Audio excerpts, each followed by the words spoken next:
Bonjour à tous et bienvenue sur RTI 1.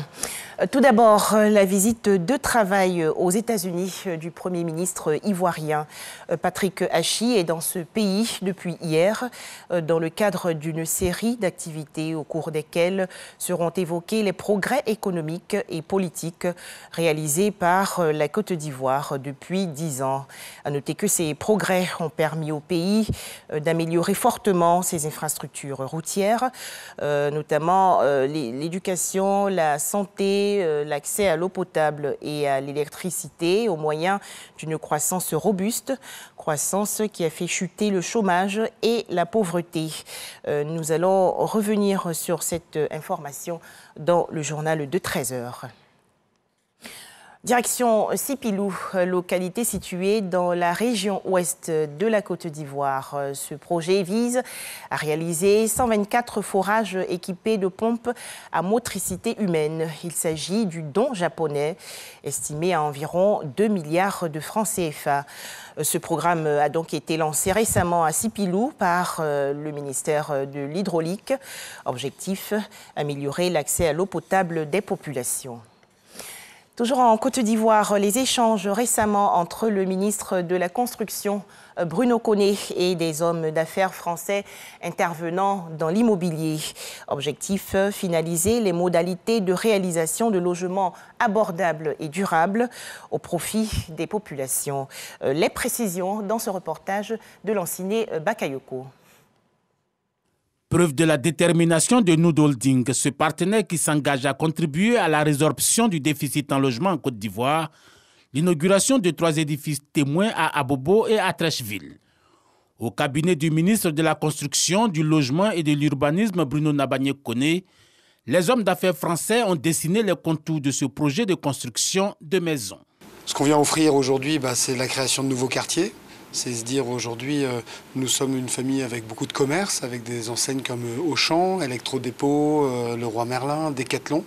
Et donc ces entreprises ont envie d'investir le territoire. Et donc ils demandent à l'immobilière de la famille, qui s'appelle Noud, de se dire comment venir développer des quartiers pour trouver une place à cette mixité urbaine qui permet de se divertir, de commercer, d'avoir du plaisir dans les liens humains qu'on peut avoir. Et donc c'est en ça qu'on est en train de nous créer la ville durable.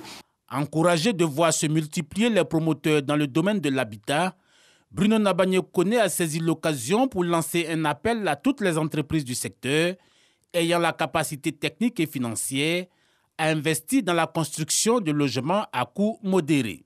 Le gouvernement est déterminé à offrir toutes les commodités.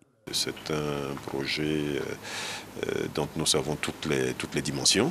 C'est un projet qui convient sans aucun doute à nos populations, qui convient à notre marché.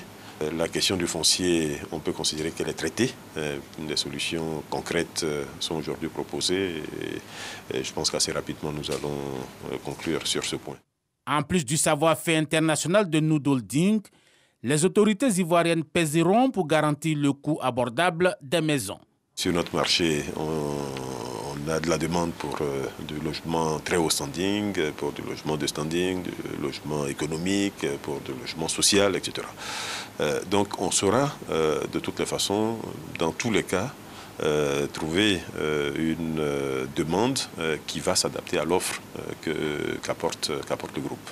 Sur le volet financement, le projet bénéficie de l'accompagnement du Trésor français. Des images à présent en France, plus besoin à compter d'aujourd'hui, lundi 14 mars 2022, de passe vaccinal pour se rendre dans les lieux de loisirs, notamment dans les restaurants, au cinéma ou en salle de sport. C'est donc la fin de cette mesure contraignante. À noter toutefois que le passe sanitaire va faire son retour à l'hôpital. Et toujours ce lundi 14 mars 2022, le port du masque n'est plus obligatoire en France, sauf bien sûr à l'hôpital, dans les transports en commun et pour voyager. Le coronavirus toujours virulent en Chine, notamment dans la région sud du pays. Les autorités chinoises ont en effet mis en place un confinement pour les 17 millions d'habitants de la ville de Shenzhen. Les populations sont désormais priées de rester chez elles. Selon le gouvernement, 66 cas de coronavirus ont été détectés récemment. Enfin, le conflit russo-ukrainien, alors que Moscou intensifie ses frappes en Ukraine et que la situation autour de la ville ukrainienne de Mariupol devient intenable pour les populations civiles. Les autorités américaines tentent aujourd'hui une nouvelle stratégie. Il s'agit d'accentuer la pression sur Pékin. Deux diplomates chinois et américains se rencontrent donc aujourd'hui à Rome, en Italie. Voilà, plus de détails sur ces informations dans le journal de 13h. Merci de nous avoir suivis.